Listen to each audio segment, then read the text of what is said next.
नमस्कार, आप सभी दर्शकों का बहुत बहुत स्वागत है। आप देख रहे हैं चर्चा द ट्रुथ। मेरा नाम है नेहा शुक्ला और महाराष्ट्र में सियासत में वहाँ की बहुत कुछ हलचलें देखने को मिल रही हैं। लगातार लोकसभा चुनाव के नतीजों के बाद से वहाँ पर जो मौजूदा प्रदेश सरकार है, पहले तो देवेंद्र फडणवीस ने अपने डिप्टी सीएम पद से इस्तीफे की पेशकश कर दी, हालांकि उनका इस्तीफा स्वीकार नहीं किया गया है। और उसके बाद भी ये भी खबर आई कि उद्धव ठाकरे जो हैं वो हो सकता है कि कांग्रेस के साथ जो उनके मनभेद चल रहे हैं वो एनडीए में वापसी कर ले। तो इन सब खबरों के बीच एक बड़ी खबर ये आई शनिवार को कि प्रेस कॉन्फ्रेंस बुलाई गई एमवीए की तरफ से, जो कि विपक्ष है महाराष्ट्र का, महाविकास आघाड़ी। इसमें जो दल शामिल है, कांग्रेस, उद्धव ठाकरे की शिवसेना, शरद पवार की एनसीपी, इन सभी ने एक सुर में बोला है कि वो आने वाले विधानसभा चुनाव में एक साथ चुनाव लड़ने जा रहे हैं और उनके दलों में किसी भी किस्म का कोई मनभेद नहीं है। हमारे साथ महाराष्ट्र की सियासत को समझने के लिए बहुत ही प्रबुद्ध और वरिष्ठ पत्रकार नागपुर से जुड़ चुके हैं विवेक देशपांडे। आइए उनका स्वागत कर लेते हैं चर्चा द ट्रुथ में और उनके जरिए समझने की कोशिश कर रहे हैं कि महाराष्ट्र में आखिर विपक्ष और सत्ता, इनके घटक दलों में चल क्या रहा है। क्या मनभेद एनडीए की तरफ दिख रहे हैं, एमवीए की तरफ दिख रहे हैं? विवेक सर, बहुत बहुत स्वागत करती हूँ मैं आपका चर्चा द ट्रुथ में। लेकिन पहला प्रश्न मेरा आपसे यही समझने का होगा कि एमवीए में क्या इस किस्म के मनभेद थे कि प्रेस वार्ता बुलाकर इस पर सफाई पेश करने की कोशिश की गई है उद्धव ठाकरे की तरफ से, शरद पवार की तरफ से, कांग्रेस के पृथ्वीराज चौहान की तरफ से? नेहा जी, मैं समझता हूँ कि कहीं ना कहीं थोड़ी सी खटपट तो होती ही है जी। अलायंस की बात आती है, वहाँ पर थोड़ी खटपट तो होती ही है। और जाहिर सी बात है कि ये तीन अलग अलग पार्टियां हैं, तो तीन पार्टियों का गठबंधन एक राज्य में, तो कहीं ना कहीं खटपट तो होगी। आप देखिए, मतलब ये तीनों पार्टियां अपने आप में बड़ी पार्टियां हैं जी सर। बाकी स्टेट्स में जिस तरह से अलायंस होता है उसमें दो बड़ी पार्टियां रहती है और कोई बाकी फिर छोटी लोकल एक दो सीटों वाली पार्टियों का उनके साथ में गठबंधन होता है। यहाँ तीनों बड़ी पार्टियां हैं जी। तो जाहिर सी बात है कि सुपीरियरिटी के लिए एक कंपटीशन होता है कि सबसे ऊपर कौन रहेगा, तो वो होनी भी चाहिए। वो कांग्रेस और शिवसेना के बीच में अब की बार थी और जो अपेक्षा थी महाराष्ट्र में कि शिवसेना सबसे बड़ी पार्टी बनकर उभरेगी शायद, और उसके बाद फिर एनसीपी और उसके बाद फिर कांग्रेस, इस तरह से सीटें आएगी, ऐसा एक अंदाज कुछ एक दो महीना पहले तक लगाया जा रहा था कि शायद कांग्रेस जो है सबसे खराब परफॉर्म करेगी जी। लेकिन उल्टा हुआ है, कांग्रेस का परफॉर्मेंस सबसे अच्छा रहा है। कांग्रेस सबसे बड़ी पार्टी के रूप में उभरी है। कांग्रेस के 13 सांसद चुनकर आए हैं और शिवसेना के सिर्फ 9 आए हैं।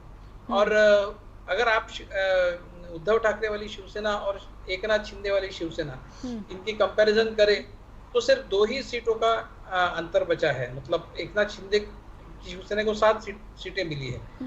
जो एक जिस तरह का चित्र बनते हुए उद्धव ठाकरे देखना चाहते थे कि एकनाथ शिंदे एक दो तीन सीटों में सिमट जाए और खुद उद्धव ठाकरे की पार्टी को 11 से 12 सीटें मिले, इस तरह की अपेक्षा वो भी कर रहे थे और इन जनरल सभी लोग कर रहे थे। लेकिन एकनाथ शिंदे और उद्धव ठाकरे के बीच में एक जो गैप थी वो काफी कम रह गई है, जिससे हो सकता है कि उद्धव ठाकरे नाराज होगी। जिस तरह से अपेक्षा थी वैसा कुछ हुआ नहीं और कांग्रेस सबसे बड़ी पार्टी के रूप में उभरी। तो जब चुनाव से पहले ये हुआ था कि कांग्रेस के साथ में काफी स्ट्रॉन्ग बार्गेनिंग उद्धव ठाकरे ने किया था और सबसे ज्यादा सीटों पर शिवसेना लड़ रही थी महाराष्ट्र में। उसके बावजूद वो उनकी सीटें कम आई है, तो कहीं ना कहीं एक खटास, मनमुटाव थोड़ा बहुत ये हो सकता है कि शायद ट्रांसफर ऑफ वोट ना हुआ हो कांग्रेस की तरफ से शिवसेना की तरफ और शिवसेना की तरफ से कांग्रेस की तरफ पूरा हुआ हो जी। हमको पता नहीं एग्जैक्ट क्या उस तरह की स्थिति किस तरह की बनी है, ये पता नहीं है। लेकिन ऐसा भी माना जाता है कि उद्धव ठाकरे की कुछ सीटें जो कम आई उसके लिए वो भी एक तरह से जिम्मेदार है, क्योंकि जिस तरीके से चुनाव में पैसे लगते हैं एकनाथ शिंदे ने काफी पैसा, एकनाथ शिंदे के शिवसेना ने काफी पैसा खर्च किया और उद्धव ठाकरे की जो शिवसेना है उसकी तरफ से थोड़ा सा हाथ जो है उनका उन्होंने खींच लिया था पैसे से, ऐसा ऐसा कहते हैं। और इसलिए जो कैंडिडेट थे वो बहुत ज्यादा कुछ कर नहीं पाए, ये भी एक बात चल रही थी।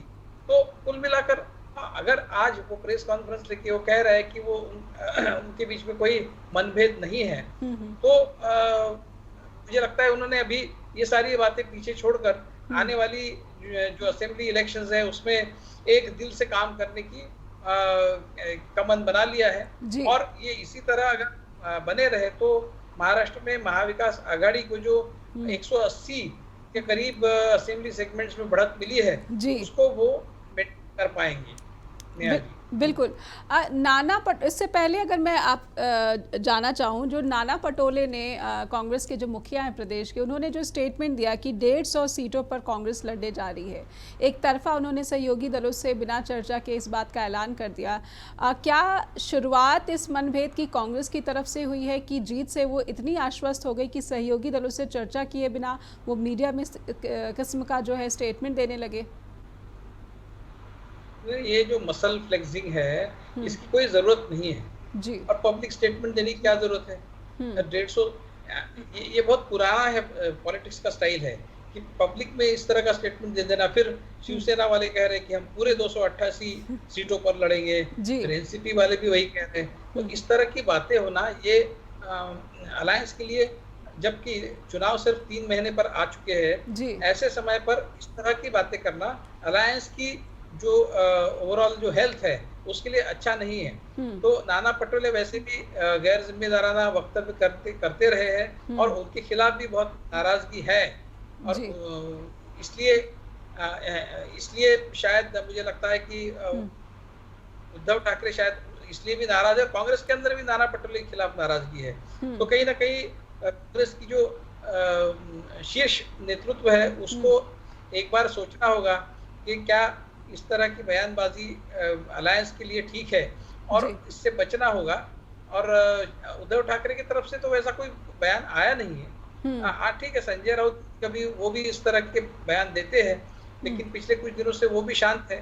तो अभी शांति से अपना काम करना और आपस में मिल बैठ के चुपचाप अपनी स्ट्रेटेजी बनाना और पब्लिकली किसी बात का इस तरह से उल्लेख न करना, ये होनी चाहिए स्ट्रेटेजी। नहीं तो क्या है कि एक बार इलेक्टोरेट में गलत संदेश चला गया, अरे ये तो आपस में झगड़ रहे हैं, आप लोगों के बीच में अगर इस तरह का संदेश चला गया तो आपको जिस तरह की अपेक्षा है, जिस यश की अपेक्षा है, वो यश आप प्राप्त नहीं कर विवेक सर, मैं समझना चाहती हूँ, जब आपने इलेक्टोरेट की बात की है तो लोकसभा चुनाव में विपक्ष को जो यहाँ पर सफलता हासिल हुई, क्या महाराष्ट्र का जो मतदाता है वो विपक्ष को सहानुभूतिवश वोट दे रहा है या फिर उसने लोकसभा में इस तरह का अपना बर्ताव दिखाया, चाहे वो एनसीपी की बात की जाए या फिर शिवसेना की बात की जाए कि दोनों पार्टियों में जो टूट हो गई और वो जाकर बीजेपी के साथ गठबंधन में, सत्ताधारी गठबंधन में शामिल हो गए, या कांग्रेस ने जिस तरीके से यहाँ पे प्रदर्शन किया, थोड़ा सा वो भी मैं समझना चाहती हूँ कि कांग्रेस को ये जो बड़ी सफलता महाराष्ट्र में हासिल हुई है, इसका एक मुख्य कारण, प्रमुख कारण आप क्या समझते हैं? नहीं, ऐसा है कि बीजेपी के खिलाफ जो वातावरण महाराष्ट्र में बना था उसको इनकैश करने में महाविकास आघाड़ी सफल हुई है। मैं ये नहीं कहूंगा कि लोग महाविकास आघाड़ी की तरफ बड़ी आशा के साथ देख रहे थे इसलिए उन्होंने बीजेपी को छोड़ दिया और वो महाविकास आघाड़ी की तरफ आ गए। मुद्दा ये है कि ये निगेटिव वोट ज्यादा है, ये महाविकास आघाड़ी के पक्ष में और बीजेपी के अगेंस्ट एक निगेटिव वोट गया है, वो ज्यादा महाविकास आघाड़ी को उससे ज्यादा फायदा हुआ है। उन्होंने अपनी स्ट्रेटेजी ठीक से की है, वो उन्होंने अपनी एक ही ठीक से बना के रखी और उन्होंने ऐसा कुछ नहीं किया जिससे उनका खुद का नुकसान हो। ये महाविकास आघाड़ी का क्रेडिट उसको जाता है, लेकिन जिस तरह से लोगों के मन में एक रोष था, एक गुस्सा था बीजेपी के खिलाफ, पर्टिकुलरली किसानों के बीच में, दलितों के बीच में, संविधान के इशू को लेकर, किसानों के बीच में जो खेती की उपज है उसके दामों को लेकर, प्याज हो, कॉटन हो, सोयाबीन हो, और जिस तरह की तोड़फोड़ की राजनीति महाराष्ट्र में उन्होंने की, 50 होके एकदम होके भ्रष्ट लोगों के नाम लिए, ये सारे भ्रष्ट है कह के फिर उनको डिप्टी चीफ मिनिस्टर मिनिस्टर्स बनाया। तो ये सारा जो है महाराष्ट्र का पूरा वातावरण इससे बहुत खराब हो गया, विशिएट हो गया। सरकार 2.5 साल सरकार क्या कर रही थी इसका जनता को कुछ पता ही नहीं है।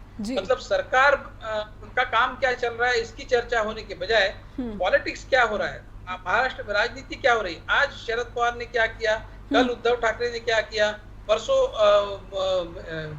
देवेंद्र फडणवीस ने क्या किया, इसी बात की चर्चा रही।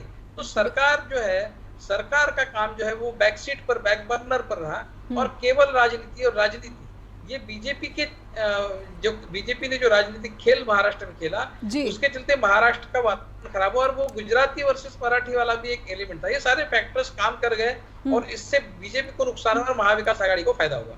बिल्कुल, आपने एक जो महाराष्ट्र से ये बड़ी जानकारी दी है कि गुजराती वर्सेस महाराष्ट्र या फिर मराठी का एक भावना वहाँ पर जन्म ले गई और यही भावना कमोबेश जो यूपी में जो बीजेपी को नुकसान हुआ है, इसे भी ऐसे ही जोड़कर देखा जाए। और हमारे साथ नागपुर से वरिष्ठ पत्रकार जुड़े हुए हैं विवेक देशपांडे। आइए महाराष्ट्र की सियासत को समझने का क्रम उनके साथ आगे बढ़ाते हैं। विवेक सर, आपने जिक्र किया कि किसानों का जिक्र किया, दलितों का जिक्र किया, पिछड़ों का जिक्र किया। अभी हाल ही में एक स्टेटमेंट मैं देख रही थी अजीत पवार की, वो हार के कारणों को गिनाते हुए कह रहे थे कि जो प्याज के किसान हैं उनकी नाराज़गी जो है उनको हार के या फिर नुकसान का कारण बनी है। उस पर मैं लौटूंगी, लेकिन मैं अभी समझ लेना चाहती हूँ कि महाराष्ट्र में मौजूदा समय में जो गठबंधन सत्ता कर रही है, उस गठबंधन में भी फूट की खबरें जो हैं हेडलाइंस बना रही हैं। छगन भुजबल का एक स्टेटमेंट कि अजीत पवार की पत्नी सुनेत्रा पवार को क्यों राज्यसभा भेजे जाने का फैसला कर लिया, वो नाराज़गी दिखा रहे हैं।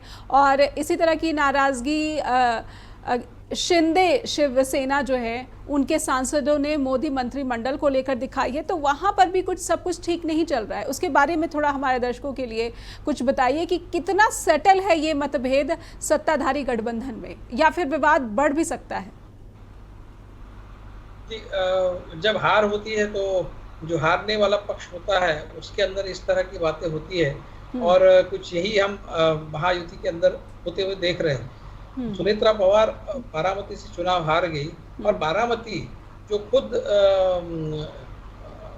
अजीत पवार का क्षेत्र है, बारामती का जो असेंबली सेगमेंट है, वहां पर भी वो पिछड़ रहे। मतलब वहां पर भी अजीत पवार को लोगों ने पसंद नहीं किया, मतलब उनको प्रेफर नहीं किया है।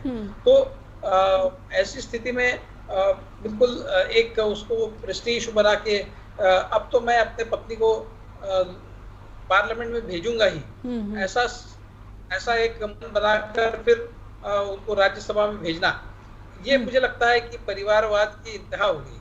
मतलब आप जीते नहीं है तो आप चुनाव नहीं जीते तो आप बैकडोर से पार्लियामेंट में चले जाएंगे, लेकिन जिनका एक दावा बनता है उस पद पर, उनको दरकिनार कर देना।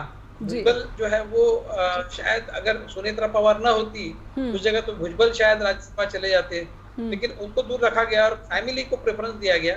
ये बात जो है रास नहीं आई है। हालांकि उन्होंने इतने शब्दों में नहीं कहा भुजबल जी ने, वो कहा कि भाई हाँ मैं इंटरेस्टेड था, लेकिन पार्टी में मीटिंग हुई और मीटिंग में सबने एक मन से ये तय किया कि सुनेत्रा पवार को भेजा जाएगा। अब उतना तो कहेंगे नहीं मैं इंटरेस्टेड था लेकिन इतने मुझे धोखा दिया, ऐसा तो नहीं कहेंगे, लेकिन कहना तो उनको वही था, जो बिटवीन द लाइन्स तो वही कह रहे थे। बिल्कुल, तो ये एक था जो एकनाथ शिंदे वाली शिवसेना है, उन्होंने भी मंत्रिमंडल में जिस तरह से उनको दरकिनार कर दिया केंद्रीय मंत्रिमंडल में, उसके खिलाफ वो भी बोल चुके हैं। एक संजय शिरसाट करके एमएलए है जो एकनाथ शिंदे के गुट के हैं, उन्होंने राज्य मंत्रिमंडल के एक्सपेंशन के बारे में कहा। उन्होंने कहा कि जब से हम महायुति की सरकार में शामिल हुए हैं तब से ये एक्सपेंशन होना ओवरड्यू है, लेकिन अभी तक नहीं हुआ है और अगर नहीं हुआ तो ये ठीक नहीं होगा, इससे नुकसान होगा।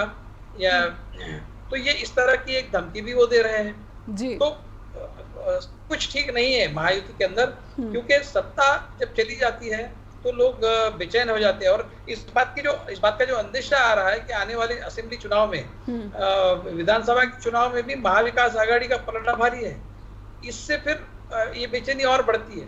और सारे लोग जो स्टेक होल्डर्स है, जो मतलब जो अभी रूलिंग पार्टी के स्टेक होल्डर्स है, जो महाविकास आघाड़ी से पिछड़ रहे हैं, वो शायद अभी इस बात से बेचैन है और वो चाहते हैं कि जल्द से जल्द कुछ किया जाए, ताकि जो असेंबली चुनाव है उसमें उनका कुछ स्टेक बने, कुछ फेस सेविंग जैसा हो जाए। जी जी जी, कुछ फेस सेविंग जैसा हो जाए। ऐसे में एक स्टेटमेंट मुझे, और कांग्रेस के ही जो लीडर हैं वड्डेतिवर, उनका एक स्टेटमेंट कि लगभग 40 एमएलए उनके संपर्क में हैं, या फिर उनमें से कुछ एमएलए जो है उनके संपर्क में हैं, वो चाहते हैं कि उनकी घर वापसी हो जाए, पार्टी में वापसी चाहते हैं, या फिर महाविकास आघाड़ी के साथ जुड़ना चाहते हैं। उनके इस दावे को आप किस तरह से देख रहे हैं?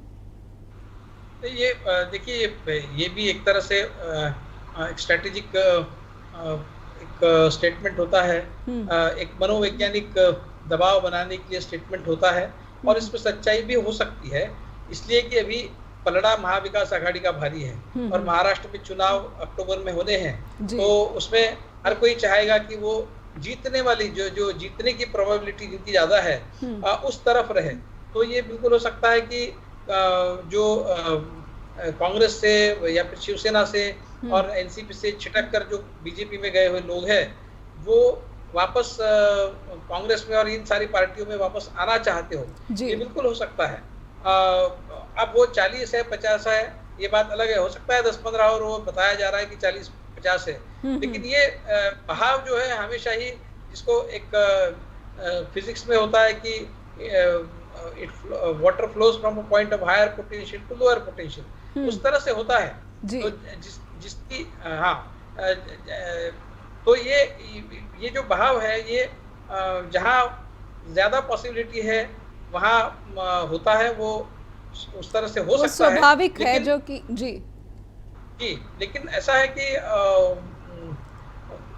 इसमें मनोवैज्ञानिक स्ट्रेटेजी कितनी है और एक्चुअल कितना है, ये देखना होगा। अब इसी तरह से वो भी बात करते हैं, महायुति वाले भी बात करते हैं, बिल्कुल। तो ये केंद्र में भी सरकार अभी वीक हो गई है, नरेंद्र मोदी की सरकार वीक हो गई है, तो उसके चलते थोड़ी सी हिम्मत भी बढ़ती है कि अगर हम महाविकास आघाड़ी में चले जाए तो हमारे खिलाफ जो कुछ भी एक्शन होने जा रही थी, जो गन पॉइंट पर हमको इधर लाया गया था, अभी शायद नरेंद्र मोदी उतने ताकतवर नहीं है कि अगर हम उस तरफ चले तो हमारे खिलाफ कुछ हो जाए। तो मुझे लगता है थोड़ी सी वहां पर भी एक हिम्मत बंधी है, और बिल्कुल हो सकता है कि उधर से इधर लोग आ जाए। तो ये पॉसिबिलिटी बहुत कम है कि महाविकास आघाड़ी की तरफ से महायुति की तरफ कुछ लोग चले जाए, इसकी पॉसिबिलिटी बहुत ही कम है। दूसरे तरफ से वो बहाव हो सकता है। जी बिल्कुल।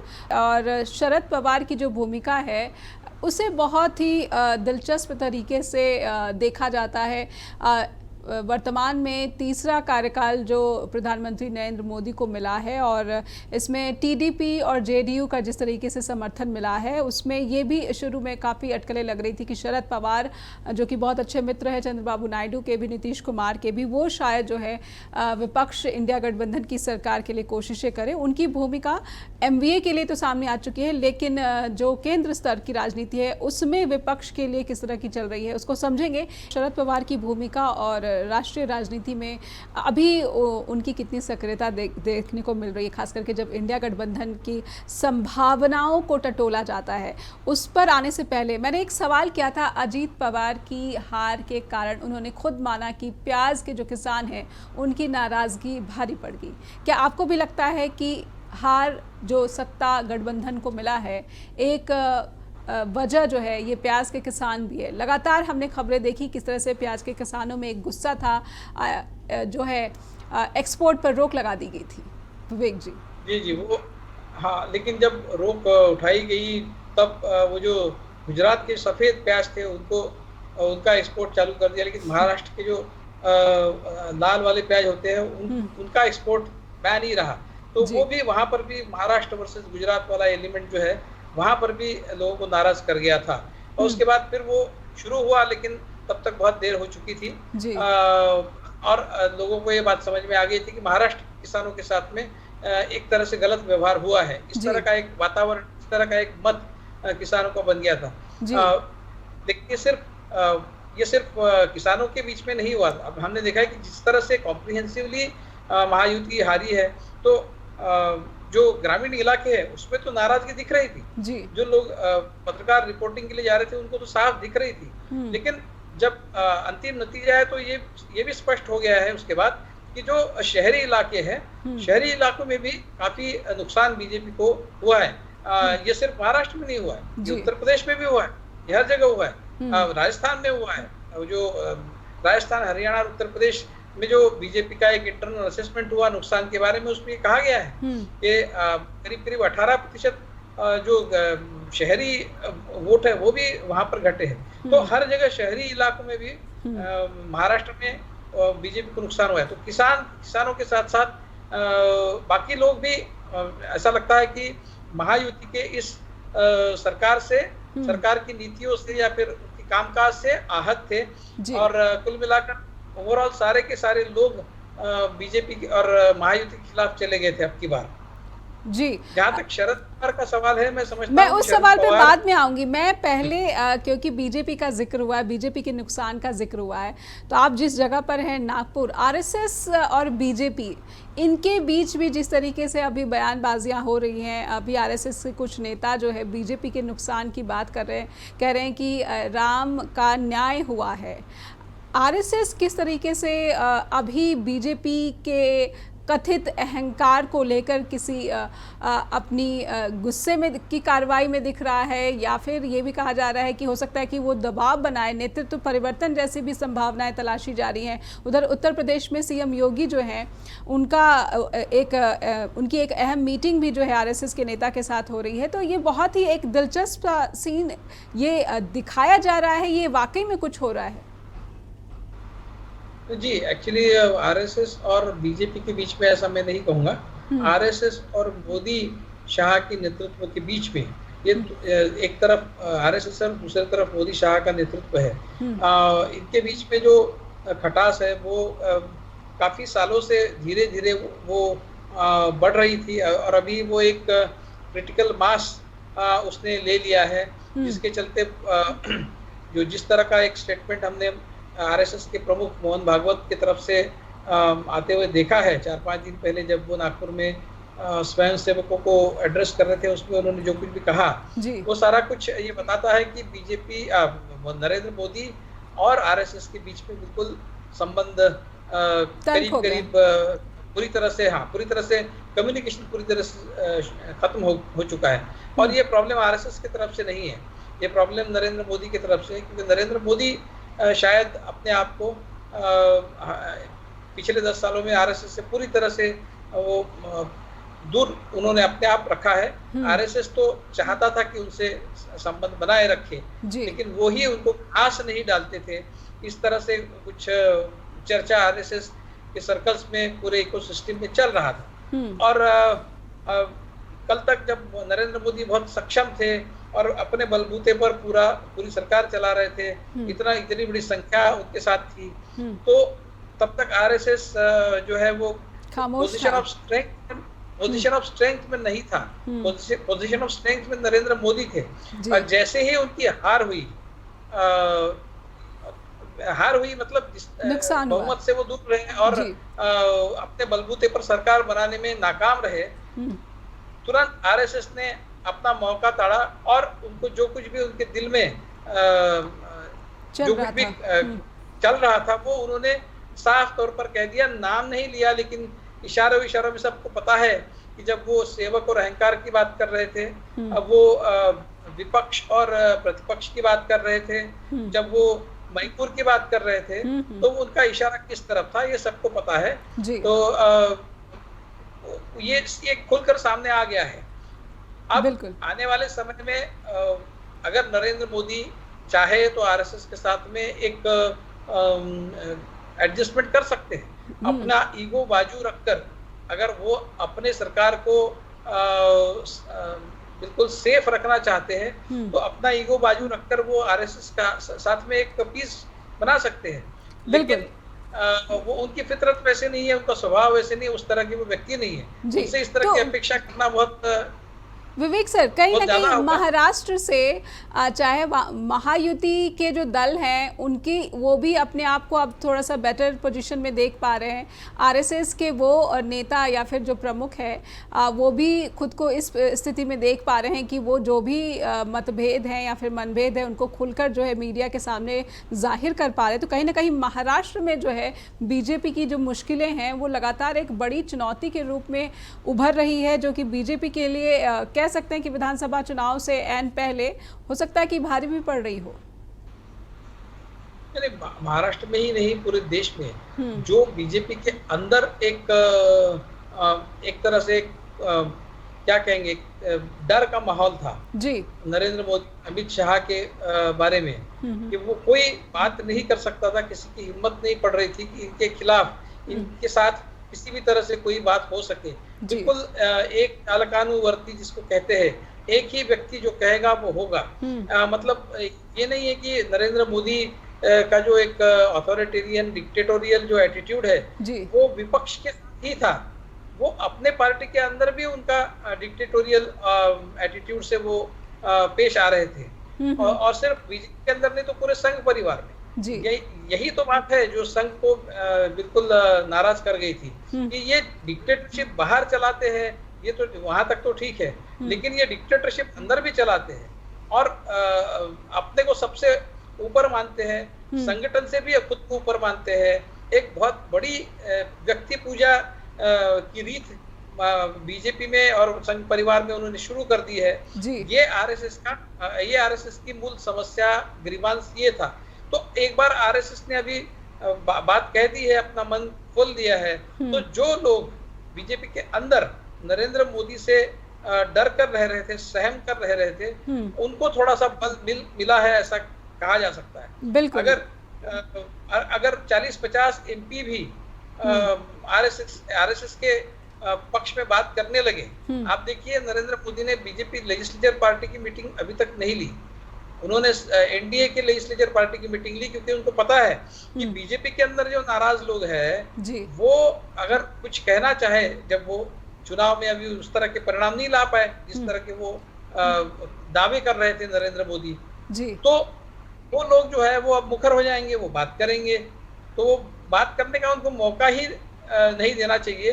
इस दृष्टि से उन्होंने बीजेपी लेजिस्लेचर पार्टी का मीटिंग ही नहीं बुलाया ताकि कोई बात ही ना कर पाए। और जब एनडीए की लेजिस्लेचर पार्टी की मीटिंग होती है वहां तो बीजेपी वाले बात नहीं करेंगे खुलकर, वहां अपनी ही पार्टी के खिलाफ बात नहीं करेंगे, लेकिन जब उनकी इंटरनल मीटिंग होगी उसमें तो वो बात कर ही सकते हैं। तो वो मीटिंग ही वो नहीं ले रहे, क्योंकि वो डर रहे हैं कि बहुत सारे एमपी ऐसे होंगे जो हो सकता है कि अब की बार थोड़ा सा एक बगावत की बू उनको आ रही होगी, एक झंडा बगावत का खड़ा कर देंगे, ऐसा उनको शायद लग रहा होगा। ये बिल्कुल हो सकता है। और 50-60 एमपीज भी अगर उनसे छिटक जाते हैं और आरएसएस के पक्ष में बात करने लग जाए तो नरेंद्र मोदी जी की कुर्सी जो है वो डोलने लग जाएगी, ये उनको पता है। इसीलिए वो अभी इस तरह से बीजेपी की इंटरनल मीटिंग से बच रहे हैं। और महाराष्ट्र को हम समझने की कोशिश कर रहे हैं कि क्या वहाँ पर जो वर्तमान महायुति गठबंधन, सत्ताधारी गठबंधन है, वो किसी बड़ी चुनौती का सामना करें, वो भी ऐन अक्टूबर में होने वाले विधानसभा चुनाव से पहले। ये भी संभावना जताई जा रही है कि कुछ जो विधायक हैं वो छिटक कर विपक्ष महाविकास अघाड़ी की तरफ भी जा सकते हैं।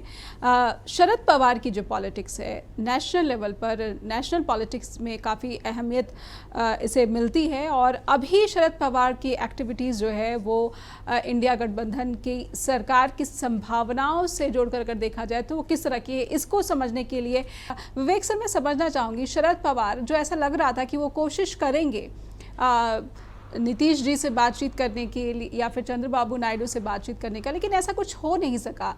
अभी क्या कुछ हो रहा है? क्योंकि बार बार स्टेटमेंट आ रही है, मल्लिकार्जुन खड़गे भी स्टेटमेंट दे रहे हैं कि एनडीए सरकार शायद ज़्यादा दिन ना चले, और आज की भी स्टेटमेंट उद्धव ठाकरे की भी है कि ये सरकार ज़्यादा दिन नहीं चलेगी। नहीं, मुझे लगता है कि ये स्टेटमेंट जो आ रहा है वो इसलिए आ रहा है कि इसलिए नहीं आ रहा है कि इंडिया गठबंधन कुछ कोशिश करके सरकार को गिराएगी। वो शायद इस बात की इशारा कर रहे हैं कि शायद ये इंटरनल कॉन्ट्राडिक्शंस की वजह से या फिर आपसी मतभेद, आपसी झगड़ों की वजह से ये सरकार अपने ही वजन के नीचे दब जाएगी, ऐसा वो शायद अपेक्षा कर रहे हैं। और तभी वो ठीक रहेगा, क्योंकि क्या है, अगर आपने सरकार गिराने की कोशिश की और फिर आपकी गठबंधन की सरकार आपने किसी भी तरह से स्थापित कर भी ली, उसके बाद अगर आपके इंटरनल कॉन्ट्राडिक्शंस और आपके झगड़ों से आपकी सरकार गिर जाती है, जिस तरह से इमरजेंसी के बाद हुआ था, जनता पार्टी चुनकर आई और आपस में फिर इतने झगड़े हुए कि 3 साल के अंदर ही वो पूरी तरह से हार गए और इंदिरा गांधी फिर से एक बार अच्छे बहुमत के साथ में सत्ता पर वापस आई। तो कुछ इस तरह से वो जो उदाहरण है इमरजेंसी का, वो सबके दिमाग में आज भी, और शरद पवार तो बहुत वेटरन पॉलिटिशियन है, उनको तो पता ही है। तो खुद होकर प्रोएक्टिवली कुछ जो नरेंद्र मोदी की सरकार है आज की, उसको गिराने की कोशिश करना या फिर वहां से कुछ लोगों को तोड़कर इधर लाना, ये सब काम उतने रिसोर्सेज भी इनके पास नहीं है। वो नहीं होगा, वो ये नहीं करेंगे। ये अपेक्षा ये करेंगे कि वो अपने ही खुद की गलतियों की वजह से और अपने ही अंदर के झगड़ों की वजह से खुद ही गिर जाए और लोगों के मन में वो खुद अपनी वजह से डिस्क्रेडिट हो जाए, उसके बाद फिर देखा जाएगा। ये शायद इस बात की ओर इशारा कर रहे हैं। जी विवेक सर, फिर उसके बाद देखा जाएगा, लेकिन कोई प्लान भी तो विपक्ष के सामने होना ही चाहिए, विपक्ष के पास होना चाहिए। अगर वो नीतीश बाबू को अपनी तरफ आकर्षित करने की कोशिश करते हैं, लेकिन क्या जो अपनी विश्वसनीयता है उससे हाथों धो नहीं बैठेगी विपक्षी गठबंधन? क्योंकि नीतीश के बारे में ये चीज़ तो अब जनता ने भी पक्का कर लिया है कि वो पलटू बाबू है, कभी भी पलट सकते हैं। नहीं तो उसी में उसका जवाब है, नीतीश बाबू को अपनी तरफ लेकर भी आ जाए और यहाँ इधर आने के बाद भी वो पलट जाए, क्या भरोसा। तो नीतीश, मुझे लगता है कि नीतीश कुमार ये कोई बहुत इम्पोर्टेंट, क्योंकि वो इतने अनरिलायबल है, उन पर विश्वास नहीं किया जाता बिल्कुल। जैसे ही वो एनडीए के सरकार में शामिल हुए, उनकी नाराजगी तो शुरू हो गई। कुछ दिन भी नहीं हुए अभी, पूरा सरकार कर कुछ 15 दिन भी नहीं हुए अभी, और उनकी नाराजगी चालू हो गई, वो नाराजगी दिखा रहे हैं। तो ऐसे व्यक्ति के साथ में इंडिया अलायंस चला है, तो इंडिया अलायंस के लिए कोई बहुत समाधान की स्थिति होगी, चलो नीतीश कुमार हमारे तरफ आ गए, बहुत अच्छा है, ऐसा मानने का कोई कारण नहीं है। नीतीश कुमार अपने खुद होकर आए तो ठीक है, उनको ले लेना चाहिए साथ में। राजनीति जो है वो इट्स गेम ऑफ पॉसिबिलिटीज, तो ठीक है, वो आते हैं तो वेलकम किया जाए, लेकिन उनको लाने की कोशिश बिल्कुल भी नहीं होनी चाहिए, क्योंकि वो आए तो इंडिया गठबंधन के टर्म्स पे आए, अपनी टर्म्स पर ना आए। ये इस तरह की राजनीति है, उनके साथ खेलना कभी भी ठीक होगा, मुझे लगता है। बिल्कुल। मैं अभी विपक्ष को जो है, विपक्ष की जो भूमिका है केंद्र में, उसको समझना चाहती हूँ कि विपक्ष की रणनीति, चुनाव में जो सफलता मिली विभिन्न दलों को, उसके बाद क्या रणनीति दिख रही है? क्योंकि बहुत सारे मसले सामने आ चुके हैं, नीट का विवाद जो सामने आ चुका है, इस पर विपक्ष को जितनी आक्रामकता दिखानी चाहिए थी या फिर मीडिया से या फिर लोगों के सामने खुलकर आना चाहिए था, ये कहीं ना कहीं नदारद दिखता है। विवेक सर, आप इसे कैसे देख पा रहे हैं? क्या विपक्ष अभी भी अपनी सफलता का जश्न मना रहा है? जनता के मुद्दों से अभी वो विक्वेशनल मोड पर दिख रहा है? बिल्कुल, ये पूरा जो इंडिया गठबंधन है, एक तो बना ही चुनाव से कुछ महीनों पहले, और जब वो बन रहा था उस समय भी काफी इंटरनल कॉन्ट्राडिक्शंस, उनके आपसी झगड़े भी सामने आ रहे थे। तो वो बिल्कुल जिस तरह से डिजायरेबल है उस तरह से काम नहीं चल रहा था। और ठीक है, देर आए दुरुस्त है, फाइनली उनका बन गया और उन्होंने अच्छा काम किया, वो सब ठीक है। लेकिन अभी उससे सबक सीख कर, जैसे बार बार ये कहा जाता है कि नरेंद्र मोदी 24/7 राजनीति करते हैं, और आप जब तक उनको मैचिंग आपका कंट्रीब्यूशन न हो राजनीति में, तो आप उनको परास्त करने की अपेक्षा नहीं रख सकते। तो आपको भी 24/7 और 5 साल, आने वाले 5 साल पूरी तरह से राजनीति करनी होगी, और अच्छी राजनीति करनी होगी जी, जिसको एक क्लासिकल पॉलिटिक्स कहते हैं। आपको तो वो तो माफिया की तरह राजनीति करते हैं, वो उनकी राजनीति अलग है, लेकिन आपकी राजनीति जो है लोगों को रास आई है, लोगों को पसंद आई है, तभी जाकर आपको 200 सीटें मिली है। तो उसी को आगे बढ़ाते हुए और लोगों के जो प्रश्न हैं, उन प्रश्नों को आप उठाकर रोज सरकार के ऊपर दबाव बनाएं, ये राजनीति होनी चाहिए जी। अब जब से नई सरकार बनी है तब से आपने नीट का एग्जांपल दिया, सही बात है। किसी भी तरह से अपोजिशन जो है वो एक्टिव नहीं है, अभी भी जश्न मनाने की ही मूड में दिख रही है। सड़क पर आने की जरूरत है जी। ऐसे सारे मामलों पर सड़क पर आकर ही बीजेपी से लड़ा जा सकता है। ये पंजाब, हरियाणा और उधर के सारे जो किसान हैं, किसानों ने ये दिखाया है कि बीजेपी को परास्त करने के लिए सड़क पर आना बहुत जरूरी है।